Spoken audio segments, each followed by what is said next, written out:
Ọlọ́run wa, a wá láti gbọ́ ọ̀rọ̀ yín. Ẹ ti sọ fún wa wípé ìbùkún ni fún àwọn tí ń gbọ́ àti fún àwọn tí ń kà á. Ẹ jẹ́ kí ìbùkún tó wà nínú gbígbọ́ ọ̀rọ̀ yín àti sísọ ọ̀rọ̀ yín, ẹ jẹ́ kó jẹ́ tiwa ní ìrọ̀lẹ́ yìí. Ẹ fi Jésù Kristi hàn wá. Ẹ jẹ́ kí a ní òye ohun tí ìyè àìnípẹ̀kun jẹ́, kí a sì ṣàfẹ́rí ká sì máa pòǹgbẹ rẹ̀. Ní orúkọ Jésù Kristi Olúwa wa.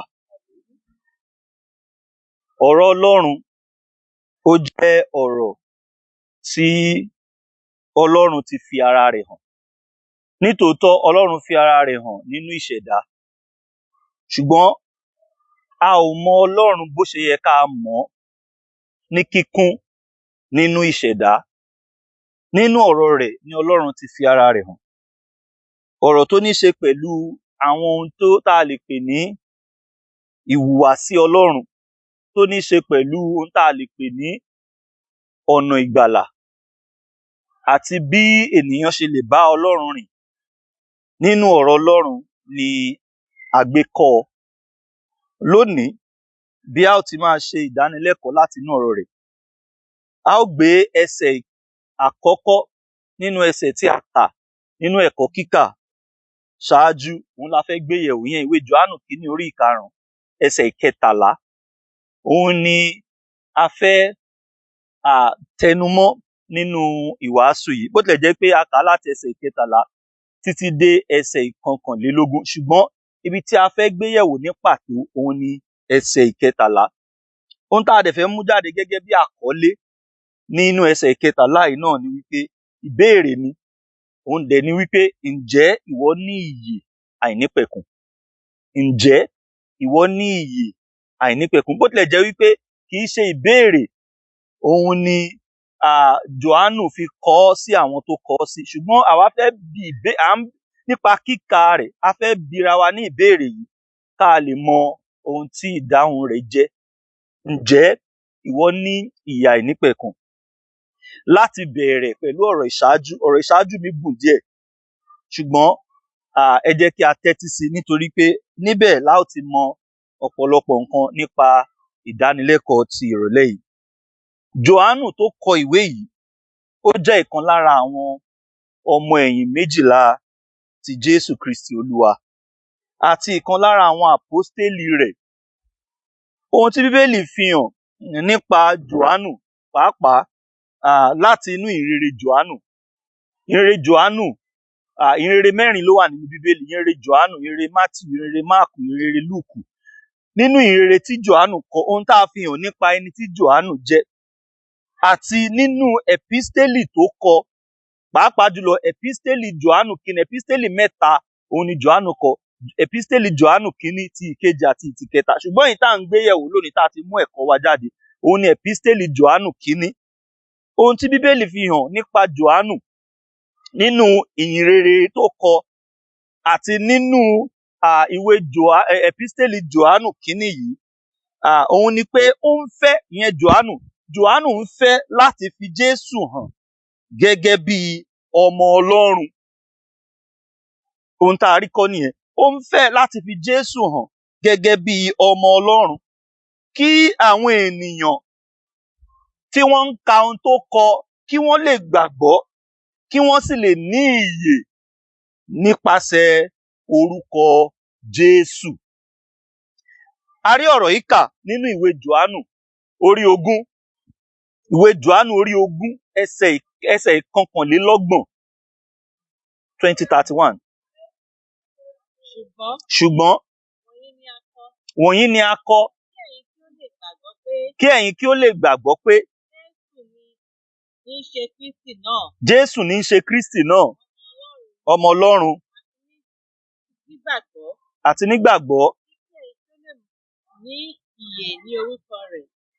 ìdí tí Jòhánù fi kọ ìhìnrere Jòhánù nìyẹn.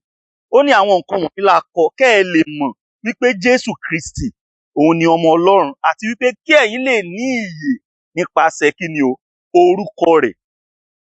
Tẹ́ ẹ bá tún bá wa wo inú ìwé ìhìnrere Jòhánù, ìhìnrere kínní ti Jòhánù orí 4 àti ẹsẹ̀ 15, 1 John 4:15. ìwé Jòhánù kínní orí ìkẹrin ẹsẹ̀ ìkẹẹ̀ẹ́dógún. Ẹnikẹ́ni tí ó bá jẹ́wọ́ pé Jésù ọmọ Ọlọ́run ni. Ẹnikẹ́ni tí ó bá jẹ́wọ́ pé Jésù ọmọ Ọlọ́run ni. Ọlọ́run ń gbé inú rẹ̀. Ọlọ́run ń gbé inú ẹni bẹ́ẹ̀. Àti òun nínú Ọlọ́run. Ẹ ka ìwé Jòhánù yìí kan náà, ìwé Jòhánù kínní yìí, orí ìkarùn-ún ẹsẹ̀ ìkejìlá àti ìkẹtàlá. Ẹni tí ó bá ní ọmọ. Ẹni tó bá ní ọmọ, ó ní ìyè. Ẹni tí kò bá ní ọmọ Ọlọ́run kò ní ìyè. Ẹsẹ̀ kẹtàlá. Nǹkan wọ̀nyí ni mo kọ̀wé rẹ̀ sí yín. Nǹkan wọ̀nyí ni mo kọ̀wé rẹ̀ sí yín.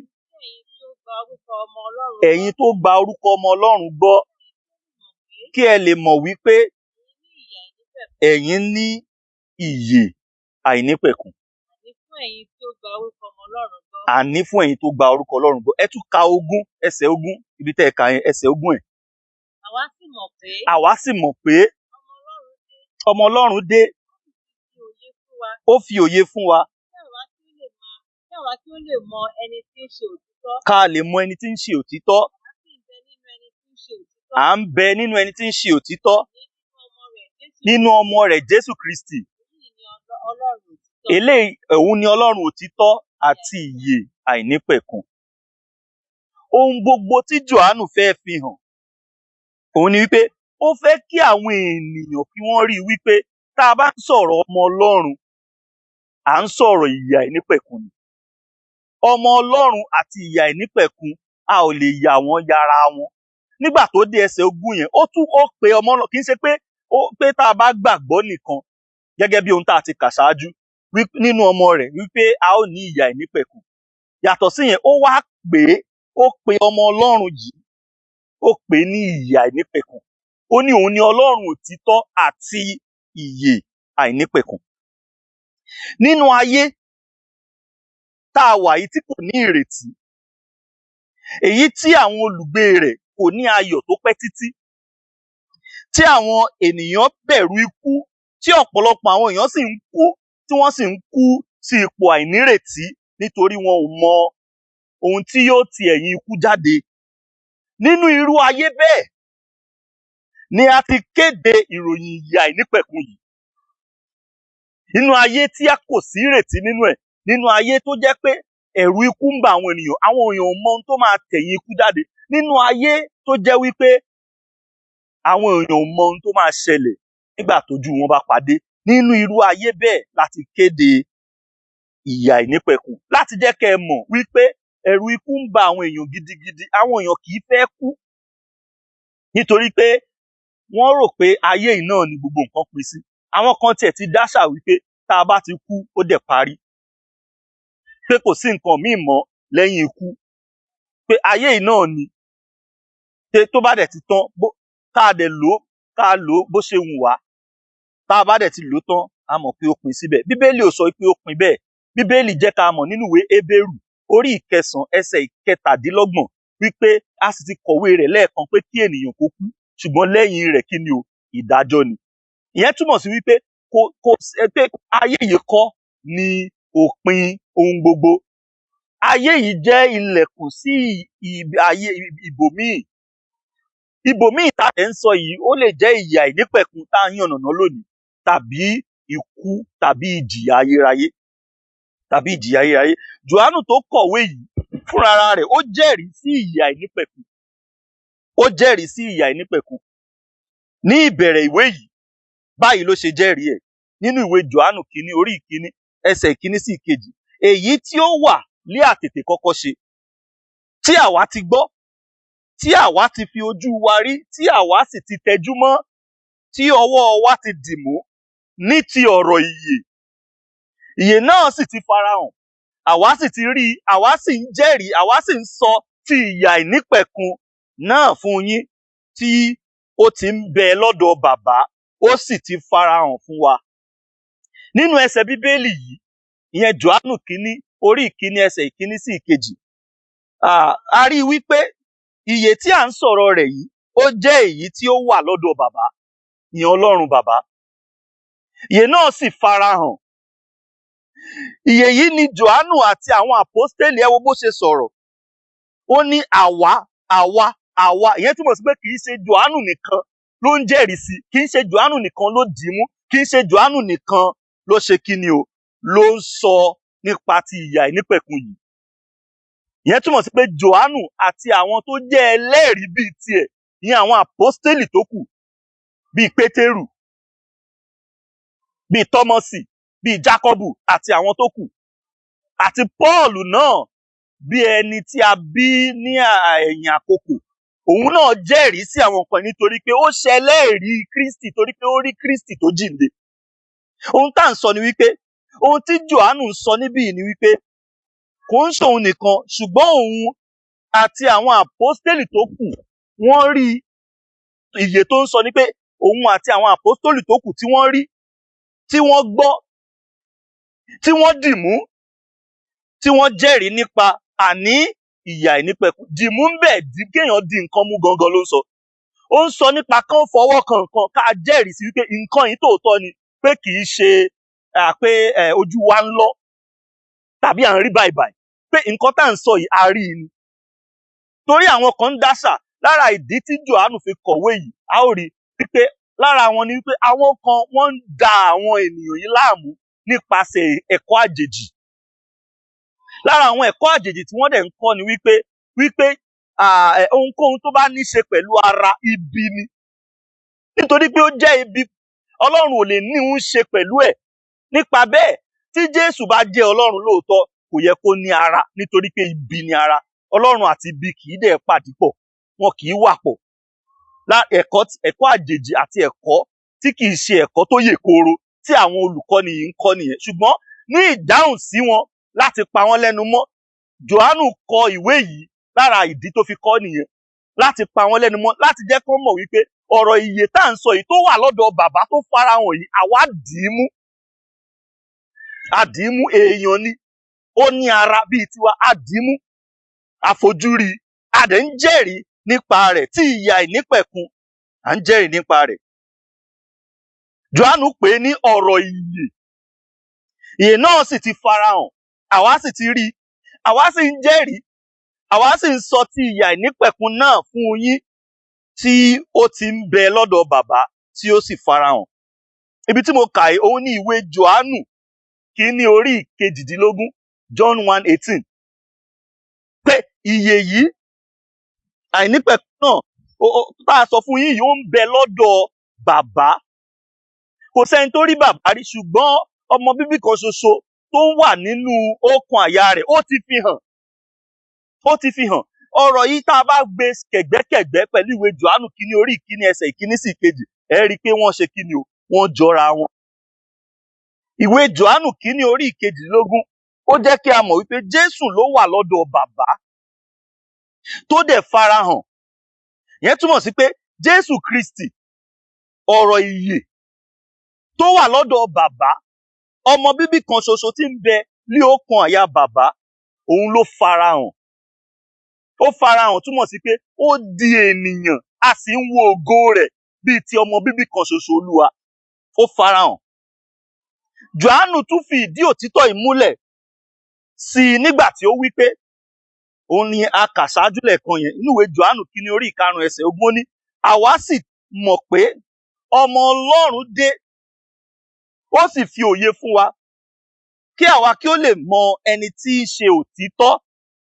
Àwa sì ń bẹ nínú ẹni tí í ṣe òtítọ́, àní nínú ọmọ rẹ̀ Jésù Kristi. Èyí ni Ọlọ́run òtítọ́ àti ìyè àìnípẹ̀kun. Ìyẹn Jésù Kristi. Òun ni ìyè àìnípẹ̀kun tó wà lọ́dọ̀ bàbá, tó farahàn, tí àwọn àpọ́stélì sì rí, tí wọ́n dì mú, tí wọ́n sọ nípa rẹ̀ ní ti ìyà àìnípẹ̀kun, tí wọ́n ń jẹ́rìí sí. Kíka ìwé Jòhánù ó fi àwọn ìdí 4 hàn, pàápàá jùlọ ìwé Jòhánù kìíní yìí, ó fi àwọn ìdí 4 hàn tí Jòhánù fi ọ̀rọ̀ inú ẹ̀pístélì yìí ránṣẹ́. Ìwé Jòhánù kìíní yìí, ó ní orí 5 bí a ṣe pín, bó tilẹ̀ jẹ́ wípé nígbà tí a kọ́kọ́ a ò pín sí orí àti ẹsẹ̀, ṣùgbọ́n bá a ṣe ń rí kàlẹ́ ni ó ní orí 5. A rí nínú kíka ìwé Jòhánù kìíní yìí pé ìdí 4 pàtó kan wà tí Jòhánù fi kọ ìwé yìí. Àkọ́kọ́, mo ti sọ díẹ̀ nú ẹ̀, ṣùgbọ́n ẹ jẹ́ n wá sọ ní àkàpapọ̀.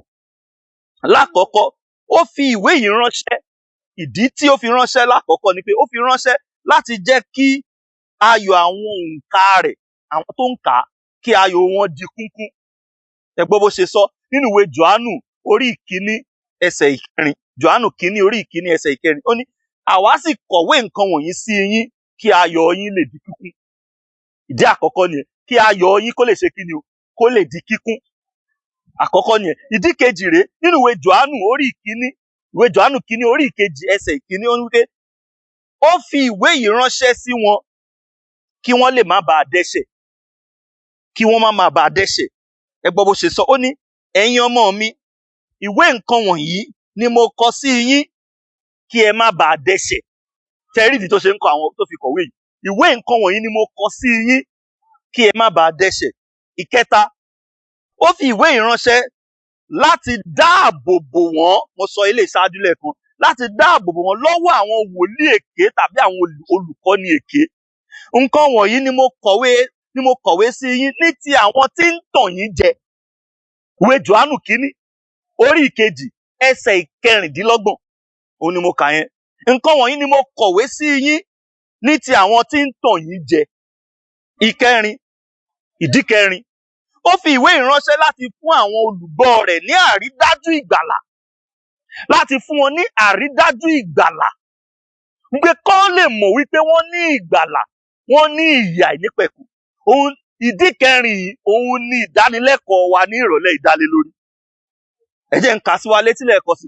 Nǹkan wọ̀nyí ni mo kọ̀wé rẹ̀ sí yín, àní sí ẹ̀yin tó gba orúkọ ọmọ Ọlọ́run gbọ́, kí ẹ̀yin kí ó lè mọ̀ pé ẹ̀yin ní ìyè àìnípẹ̀kun, àní fún ẹ̀yin tí ó gba orúkọ ọmọ Ọlọ́run gbọ́. Ìdí kẹrin yìí, ó ní ṣe pẹ̀lú àrídájú ìgbàlà. Òun dẹ̀ ni a fẹ́ gbé yẹ̀wò nínú ìdánilẹ́kọ̀ọ́ yìí.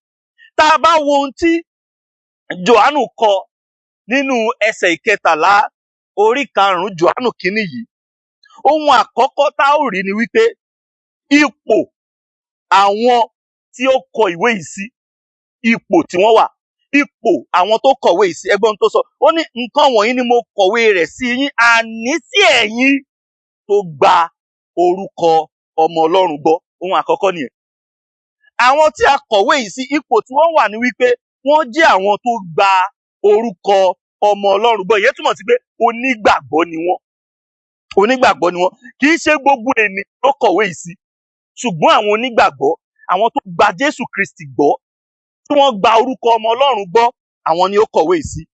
Nítòótọ́, nínú ayé tí a wà nínú ẹ̀ yìí, ni gbogbo àwọn ènìyàn ni wọ́n wà. Gbogbo wa pátá yìí inú ayé yìí la wà. Gbogbo àwọn tó wà lórílẹ̀-èdè ayé yìí, bá a tẹ̀ ṣe sọ orílẹ̀-èdè ayé yìí, a rí pé ayé yìí ni wọ́n wà nínú ẹ̀. Ṣùgbọ́n ìgbàgbọ́ nínú ọmọ Ọlọ́run, ó ti ya àwọn tó gbàgbọ́ nínú orúkọ Ọlọ́run sọ́tọ̀. Bó tilẹ̀ yẹ pé gbogbo èèyàn wà nínú ayé yìí, àti àwọn tó gbàgbọ́ nínú orúkọ ọmọ Ọlọ́run àti àwọn tí kò gbàgbọ́ nínú ayé yìí ni wọ́n jọ wà.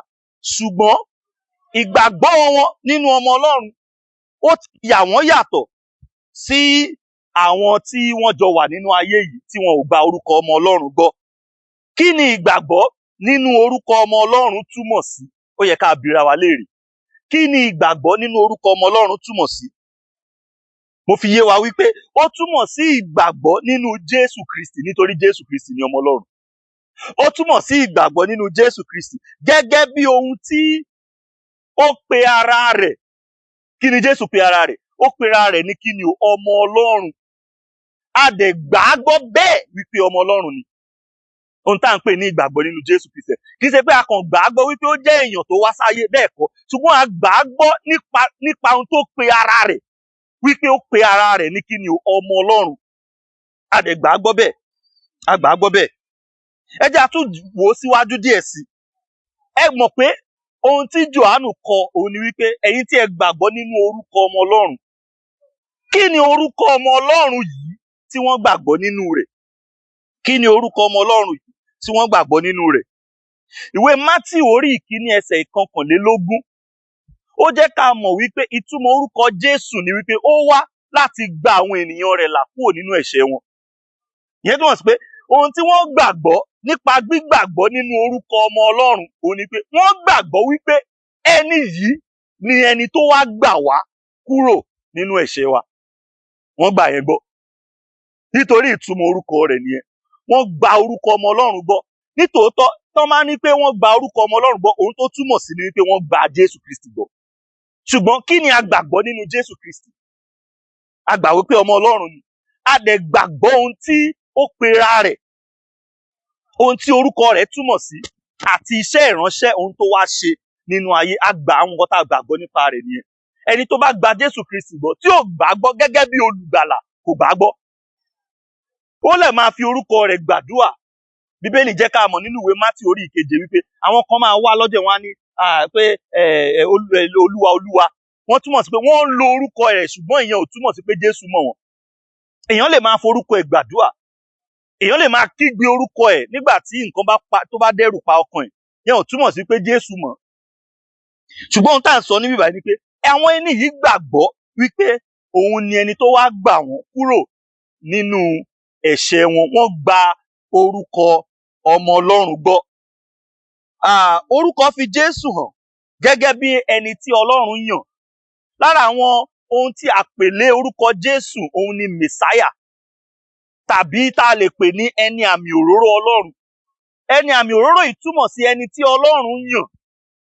Kì í ṣe pé ó yàn nìkan, ó yàn ó wá rán níṣẹ́ láti wá gba àwọn ènìyàn rẹ̀ là nínú ayé yìí. Ohun tí orúkọ rẹ̀ túmọ̀ sí nìyẹn, ẹni àmì òróró Ọlọ́run. Kristi tó wà lẹ́yìn Jésù yẹn, ohun tó túmọ̀ sí nìyẹn, ẹni àmì òróró Ọlọ́run. Ohun tó túmọ̀ sí nìyẹn, the anointed one lédè òyìnbó. Ohun tó túmọ̀ sí nìyẹn, òun ni ẹni tí Ọlọ́run yàn tó sì rán láti wá gba ayé là. Gbígba Jésù gbọ́ nípa bẹ́ẹ̀ ó túmọ̀ sí pé a gba Ọlọ́run gbọ́. Gbígba Jésù Kristi gbọ́ ó túmọ̀ sí pé a gba Ọlọ́run gbọ́. Jésù Olúwa wa fúnra rẹ̀ ló wí pé ẹni tí ó bá gbà yín gbọ́, ó ń bá àwọn ọmọ ẹ̀yìn ẹ̀ sọ̀rọ̀, ẹni tí ó bá gbà yín gbọ́ ó gbà mí. Tàbí ó sọ báyìí pé ẹni tí ó bá gbà yín ó gbà mí, ẹni tí ó bá sì gbà mí ó gba ẹni tí ó rán mi. Ìwé Mátíù orí 9 ẹsẹ̀ 40 ló sọ bẹ́ẹ̀. Ẹni tí ó bá sì gbà mí ó gba ẹni tí ó rán mi. Ìyẹn túmọ̀ sí pé tá a bá gba Jésù Kristi gbọ́, ohun tá a gbàgbọ́ ni kí ni o? Ọlọ́run la gbàgbọ́. Ọlọ́run la gbàgbọ́. Níbòmíràn Jésù fúnra rẹ̀ tún wípé, Jésù sì kígbe ó sì wípé, ìwé Jòhánù orí 12 ẹsẹ̀ 44. Jésù kígbe ó wípé ẹni tí ó bá gbà mí gbọ́, èmi kọ́ ni ó gbàgbọ́ ṣùgbọ́n ẹni tí ó rán mi. Tá a bá gba Jésù Kristi gbọ́, Ọlọ́run ni a gbàgbọ́. Ọlọ́run ni a gbàgbọ́.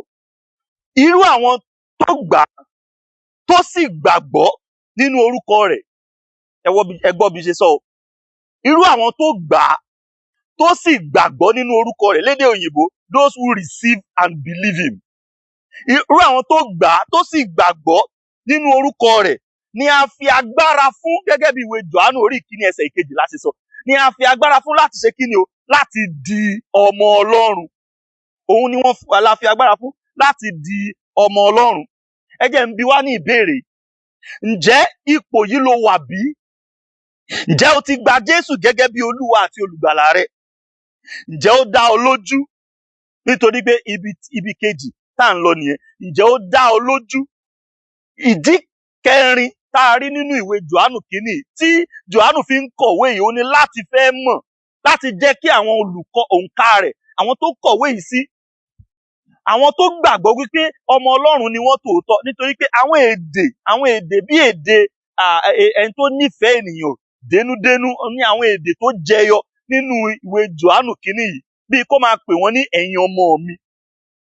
A rí ìkà bẹ́ẹ̀ bí ẹsẹ̀ yẹn ṣe ń parí lọ. Ẹ ka ìwé Jòhánù kìíní orí 5 ẹsẹ̀ 21. Ẹ̀yin ọmọ mi. Ẹ̀yin ọmọ mi. Ẹ para yín mọ́ kúrò nínú òrìṣà. Èdè tó fi ń bá wọn lò ní èdè tó fi ìfẹ́ hàn. Èdè tó fi hàn wípé àwọn tó ṣe kíni o, tó kó mọ́ra. òun ni àwọn tí ó ń kọ̀wé sí tó mọ̀ gẹ́gẹ́ bí onígbàgbọ́ tòótọ́. Òun ni àwọn tí ó ń kọ̀wé sí.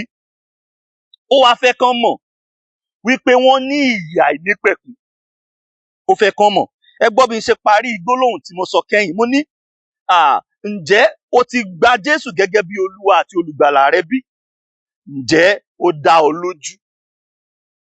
Ohun tí Jòhánù ń kọ sí àwọn ènìyàn wọ̀nyí ni pé ó fẹ́ kó dá wọn lójú wípé wọ́n ní ìyè àìnípẹ̀kun. Ó fẹ́ kí wọ́n ní àrídájú wípé wọ́n ní ìyè àìnípẹ̀kun nítorí pé wọ́n ti gba orúkọ ọmọ Ọlọ́run gbọ́.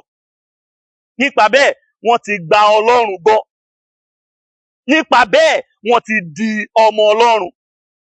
Ó wá fẹ́ kán mọ̀ wípé ẹ̀yin tẹ́ ẹ ti gba orúkọ ọmọ Ọlọ́run gbọ́ yìí, ẹ̀yin tẹ́ ẹ ti gba Ọlọ́run gbọ́ yìí, ẹ̀yin tẹ́ ẹ ti di ọmọ Ọlọ́run yìí, ẹ ní ìyè àìnípẹ̀kun. Ó fẹ́ kí ọ̀rọ̀ yìí kó dá wọn lójú wípé wọ́n ní ìyè àìnípẹ̀kun. Mo ló mú wá sí ipa kejì tí ìdánilẹ́kọ̀ọ́ ìpín sí. Ìdí tí a ṣe kọ̀wé yìí sí wọn. Lára ìdí tí Jòhánù ṣe kọ̀wé yìí ni láti jẹ́ kí àwọn tí a kọ sí ní àrídájú pé wọ́n ní ìyè àìnípẹ̀kun. Pé kí wọ́n mọ̀ pé àwọn ní ìyè àìnípẹ̀kun. Eléyìí ṣe pàtàkì nítorí ìmọ̀ye yìí máa jẹ́ kí wọ́n mọ̀ dájúdájú irú ipò tí àwọn wà níwájú Ọlọ́run. Ó pàtàkì ká mọ irú ipò tí a wà ní iwájú Ọlọ́run, pàápàá jùlọ àwa tí à ń wá sí ìpàgọ́ ìdánilẹ́kọ̀ọ́ Bíbélì tá à ń jọ́sìn sí Ọlọ́run. A gbọ́dọ̀ mọ ipò tí a wà níwájú Ọlọ́run. Ṣé ipò ẹni tó ní ìyè àìnípẹ̀kun ni? Tàbí ipò pé a ò mọ̀? Ọ̀pọ̀lọpọ̀ àwọn èèyàn á máa sọ wípé bó tilẹ̀ jẹ́ wípé wọ́n ń jẹ́wọ́ wípé Kìrìsìtẹ́nì làwọn, wọ́n á máa sọ wípé Ọlọ́run ló mọ ẹni tó máa déjọba ọ̀run. Ṣùgbọ́n ohun tá a rí kà nínú Bíbélì ni pé kì í ṣe pé Ọlọ́run nítòótọ́ Ọlọ́run mọ ẹni tó máa déjọba ọ̀run. Ṣùgbọ́n Ọlọ́run ń fẹ́ kí àwa gan mọ̀ fúnra wa nínú ayé yìí. Ká ní ìdánilójú wípé a ti ní ìyè àìnípẹ̀kun. Ó fẹ́ ká nírú ìdánilójú yìí ká tó kúrò láyé yìí. A ó dẹ̀ rí ìdí tí ìdánilójú yìí ṣe pàtàkì wípé kí a ní. Ó ṣe pàtàkì kí a nírú ìmọ̀ye yìí. Kí a mọ̀ dájúdájú irú ipò tí a wà ní iwájú Ọlọ́run.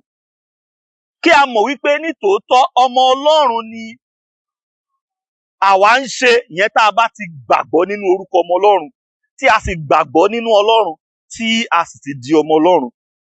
A gbọ́dọ̀ mọ̀ wípé ọmọ Ọlọ́run ni àwa ń ṣe nítòótọ́. Kò gbọ́dọ̀ jẹ́ àní-àní, kò gbọ́dọ̀ jẹ́ ohun tí ká mọ òtítọ́ rẹ̀ dáadáa. Kò gbọ́dọ̀ rí bẹ́ẹ̀ fún wa. Arákùnrin kan béèrè ìbéèrè yìí pé ṣé a lè mọ̀ nítòótọ́ wípé a ní ìyè àìnípẹ̀kun? Ó ní ṣé a lè mọ̀? Bẹ́ẹ̀ ni a lè mọ̀ wípé a ní ìyè àìnípẹ̀kun. A lè mọ̀. Àwọn àpọ́stélì mọ̀ nítorí wọ́n gbàgbọ́ nínú Jésù. Ṣé ń gbọ́ ohun tí mò ń sọ? Ẹ jẹ́ kí ọkàn wa wà níbí. Àwọn àpọ́stélì mọ̀ nítorí pé wọ́n ṣe kí ni? Wọ́n gbàgbọ́ nínú Jésù. Àwa náà lè mọ̀. A lè ní àrídájú tí a bá gbàgbọ́ wípé Jésù ni ọ̀nà, pé Jésù ni òtítọ́, wípé Jésù ni ìyè. A lè mọ̀ nítòótọ́. A lè mọ̀ tí a bá gbàgbọ́ pé Jésù ni àjíǹde àti ìyè. Ó kú, bẹ́ẹ̀ ni àbí bẹ́ẹ̀ kọ́. Ó sì jíǹde kúrò nínú ipò òkú. Kí nǹkan wọ̀nyí tó ṣẹlẹ̀ nínú ìwé Jòhánù orí 11, ó sọ fún àwọn aráalé Lásárù, Màtá àti Màríà wípé òun ni àjíǹde àti ìyè. Kí ẹnikẹ́ni tó bá gbàgbọ́ nínú òun, bí ó tilẹ̀ kú yóò yè. Nítorí pé nínú rẹ̀ ni ìyè wà. Nínú rẹ̀ ni ìyè wà. Jòhánù kọ̀wé pé a sì ti fún wa ní ìyè. Àti pé ìyè yìí ń bẹ nínú ọmọ rẹ̀. Pé Ọlọ́run ti fún wa ní ìyè. Ìyè yìí sì ń bẹ nínú ọmọ rẹ̀. Ìyẹn túmọ̀ sí pé tá a bá ti rí Jésù, a ti rí ìyè àìnípẹ̀kun. Tí Jésù bá sì wà nínú wa, ìyè àìnípẹ̀kun ṣe kí ni o? Ó ń bẹ nínú wa. Báwo ni Jésù ṣe lè wà nínú wa? Nípa gbígbà á gbọ́ ni. Nípa gbígba àwọn ohun tó sọ gbọ́ wípé òun ni ọ̀nà, òtítọ́ àti ìyè. Àwọn tó ní àrídájú ìyè àìnípẹ̀kun yìí, wọ́n á máa pòǹgbẹ láti máa dàgbà nínú àrídájú ìyè yìí. Wọ́n á máa pòǹgbẹ àti máa dàgbà nínú àrídájú ìyè. Lára àwọn àmì tá ò fi mọ̀ wípé wọ́n ní àrídájú ìyè nìyẹn, tàbí pé wọ́n ní ìyè àìnípẹ̀kun nìyẹn. Wọ́n á máa pòǹgbẹ láti máa dàgbà nínú àrídájú yẹn. Wọ́n á fẹ́ máa dàgbà nínú ẹ̀. Wọ́n á máa ṣàfẹ́rí àwọn ohun tí àwọn ọmọ Ọlọ́run tòótọ́ máa ń nífẹ̀ẹ́ sí.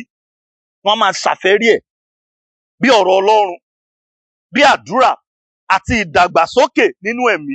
Àwọn nǹkan wọ̀nyí ni wọ́n máa ṣàfẹ́rí. Ara àwọn àmì wípé wọ́n ní ìyè àìnípẹ̀kun rèé. Àrídájú ìyè àìnípẹ̀kun á máa ṣe ìrànwọ́ fún ìgbé ayé ẹ̀mí onígbàgbọ́. Á máa ṣe ìrànwọ́ ẹ̀mí tó yè koro. Mímọ̀ wípé ènìyàn ní ìyè àìnípẹ̀kun á mú kí onítọ̀hún ní àlàáfíà, bẹ́ẹ̀ ni àbí bẹ́ẹ̀ kọ́, nínú ọkàn rẹ̀ lọ́hùn. Á rí nítòótọ́ pé òun ti bọ́ lábẹ́ ìdájọ́ Ọlọ́run. Nítorí pé ẹni tí ò bá ní ìyè àìnípẹ̀kun, kí ló ní o? Ó wà lábẹ́ ìdájọ́ Ọlọ́run.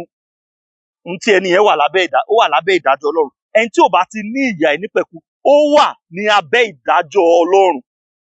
So tá a bá ní àrídájú ìyè àìnípẹ̀kun, irú ọkàn ẹni bẹ́ẹ̀ máa wà ní àlàáfíà. Kò ní ní ìbẹ̀rù ikú mọ́ tí gbogbo ènìyàn ní, gẹ́gẹ́ bí ìwé Hébérù orí 2 ẹsẹ̀ 15. A wà lábẹ́ ìrù ikú nítorí ẹ̀ṣẹ̀ wa, nítorí ìṣubú wa nínú Ádámù. Ṣùgbọ́n nígbà tí ọmọ Ọlọ́run farahàn, tí a sì gbà á, tí a sì gbàgbọ́ nínú rẹ̀, a fún wa ní agbára láti di ọmọ Ọlọ́run. Tá a sì di ọmọ Ọlọ́run yìí, a ní ìyè àìnípẹ̀kun nínú wa.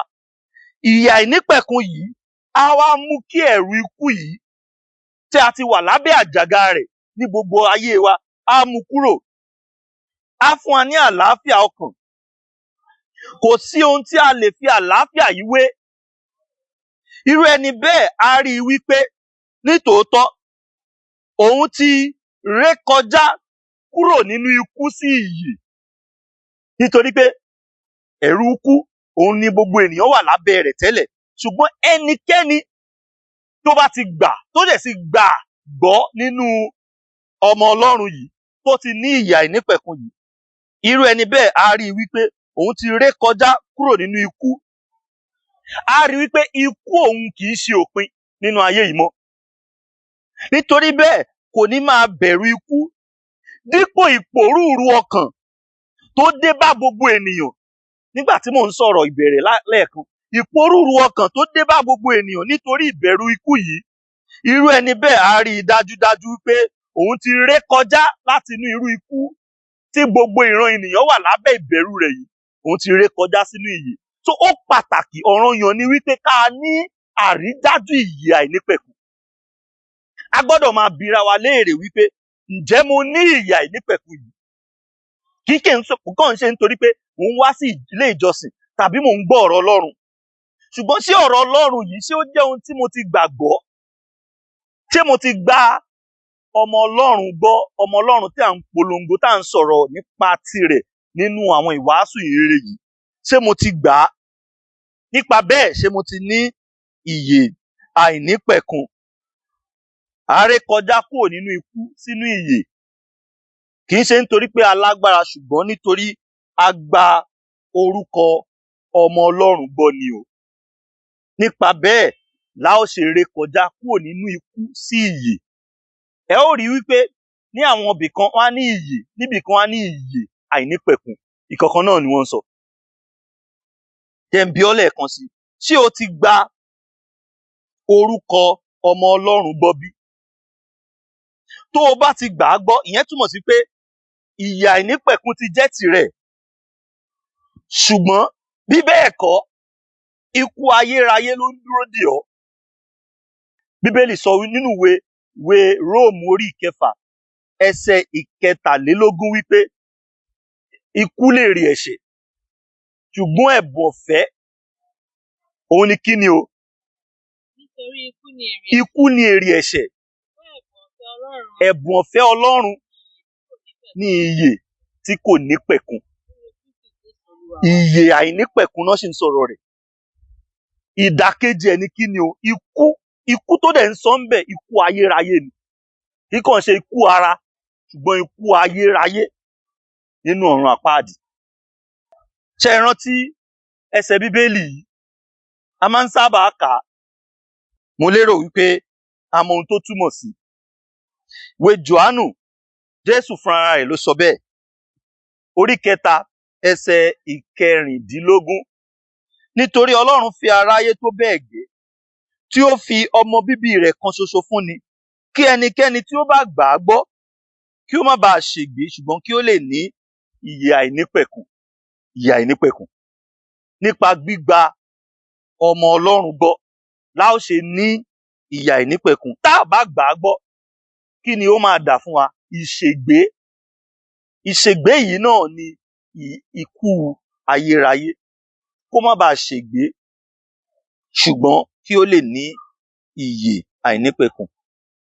Ẹ jẹ́ mú ọ̀rọ̀ àmúlò yìí jáde. Ọ̀rọ̀ ìyè àìnípẹ̀kun kì í ṣe ohun tí a lè fi ọwọ́ yọ̀bọ́kẹ́ mú.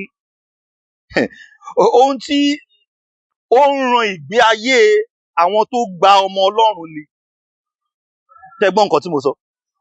Ó jẹ́ ohun tí ó ń ran ìgbé ayé àwọn tó gba ọmọ Ọlọ́run lọ́wọ́ ni. Òun ni ìyè àìnípẹ̀kun yìí. A ti rí i pé ó máa fún wa ní àlàáfíà ọkàn. A ó rí wípé a ti bọ́ kúrò nínú ikú, a ti bọ́ sínú ìyè. Nípa bẹ́ẹ̀, a ò ní ní ìpòrúurú ọkàn tó wà nínú ayé àwọn ènìyàn tí ò gba ọmọ Ọlọ́run gbọ́. Irú ìpòrúurú ọkàn yẹn àti ìdààmú tó ń bá wọn nípa pé wọn ò mọ ohun tó máa tẹ̀yìn ikú jáde. Irú nǹkan bẹ́ẹ̀ kò ní sí ní ọkàn wa mọ́. Ṣé irú ìrírí yìí, ṣé ó jẹ́ irú ìrírí tá à ń ṣàfẹ́rí? Tó jẹ́ irú ìrírí tá à ń ṣàfẹ́rí? Wípé a ò fẹ́ wà lábẹ́ ìbẹ̀rù yìí tó ń pààyàn láyà. Ṣé ó jẹ́ ohun tá à ń ṣàfẹ́rí bí? Tí ìmọ̀ yìí bá ń kó ipa pàtàkì láyé onígbàgbọ́, ìmọ̀ wípé àwọn ní ìyè àìnípẹ̀kun, tí Jòhánù sì ń fẹ́ kí àwọn olùgbọ́ rẹ̀ mọ̀, kán mọ̀ ní gbangba pé wọ́n ní ìyè àìnípẹ̀kun, tó bá ń kó ipa pàtàkì láyé wọn báyìí, kí ni àìní ìmọ̀ yìí ó máa dà fún àwọn aláìgbàgbọ́? Wàhálà ọkàn ni. Pé kéèyàn máa gbégbé ayé ẹ̀ lọ, kó máa dàgbà lọ́jọ́ orí, kó dẹ̀ máa mọ ohun tí ọjọ́ ọ̀la tó máa bí. A máa ṣe kí ni o? A máa fa ìbẹ̀rù ọkàn. Ẹni bẹ́ẹ̀ ò lè sùn dénú. Ọmọ Ọlọ́run lè sùn lálàáfíà pé bó tẹ̀ jálẹ̀ gan lòun máa papòdà. Ó mọ̀ wípé ìyè àìnípẹ̀kun ti jẹ́ tòun. Irú wọn ò ní bẹ̀rù mọ́. Irú wọn ò ní bẹ̀rù mọ́. Ẹ̀yin ará mi, bí mo ṣe ń parí ìdánilẹ́kọ̀ọ́ yìí, mo fẹ́ bi wá léèrè lẹ́ẹ̀kan sí i. Ǹjẹ́ ìwọ ní ìyè àìnípẹ̀kun? Ṣé o ní ìyè àìnípẹ̀kun yìí? Ṣé ó dá ọ lójú? Nítorí ohun tí Jòhánù fẹ́ kí àwọn olùgbọ́ rẹ̀ mọ̀ rèé. Ó fẹ́ kí wọ́n ní ìdánilójú yìí. Kì í ṣe pé wọn ò ní, ṣùgbọ́n ó fẹ́ kí wọ́n mọ̀ fúnra wọn. Àrídájú ìgbàlà kọ́ ni ìgbàlà. Èèyàn lè ní ìgbàlà kó má ní àrídájú ìgbàlà. Kó má mọ̀ gbangba pé a ti gbà òun là. Kó sì máa ṣe iyèméjì nípa ìgbàlà ara rẹ̀. Kì í ṣe iyèméjì nípa pé ẹni tí Jésù jẹ́ pé olùgbàlà ni o, ìyẹn yàtọ̀. Kì í ṣe iyèméjì nípa ọ̀nà ìgbàlà, ìyẹn yàtọ̀. Ṣùgbọ́n iyèméjì nípa ti ara rẹ̀ wípé ṣé òun ní ìgbàlà yìí ṣá? Bíbélì fààyè ẹ̀ lẹ̀. Ṣùgbọ́n Bíbélì ò fààyè ẹ̀ lẹ̀ pé ká máa ṣe iyèméjì nípa ẹni tí Jésù jẹ́. Ìyẹn kì í ṣe ìgbàlà. Tàbí ká máa ṣe iyèméjì nípa ohun tí ọ̀nà ìgbàlà jẹ́. Ìyẹn kì í ṣe ìgbàlà. Ṣùgbọ́n èèyàn lè nípa ipò tó wà nínú ẹ̀mí, bó ṣe dàgbà sí nínú ẹ̀mí, ó lè ṣokùnfà wípé kó má ní àrídájú ìgbàlà.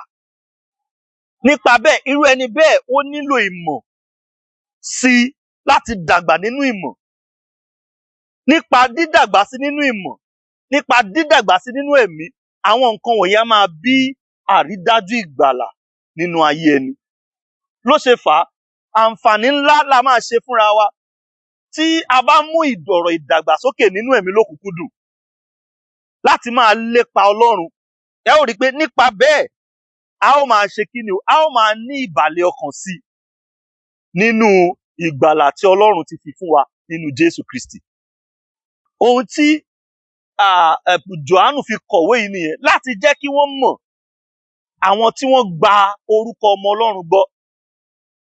Bó ṣe wù mí, òun ni pé kí ó rí bẹ́ẹ̀ lóòótọ́ wípé àwa tá a wà lórí ìjókòó yìí, pé a ti gba orúkọ ọmọ Ọlọ́run gbọ́.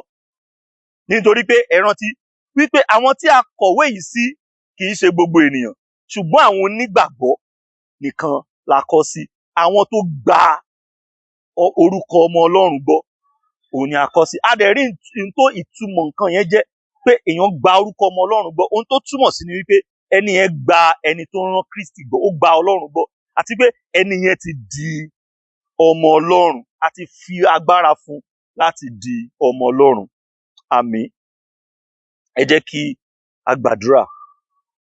Ọlọ́run wa, a gbé yín ga fún oore ọ̀fẹ́ tí ẹ fún wa láti gbọ́ nípa ọ̀rọ̀ ìyè àìnípẹ̀kun.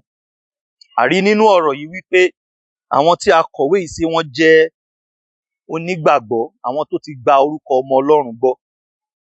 Ṣùgbọ́n bó tilẹ̀ jẹ́ pé wọ́n gba orúkọ ọmọ Ọlọ́run gbọ́, wọ́n nílò ìdánilójú wípé wọ́n ní ìyè àìnípẹ̀kun. Nítorí bẹ́ẹ̀, Jòhánù kọ̀wé yìí sí wọn kí wọ́n lè mọ̀ wípé wọ́n ní.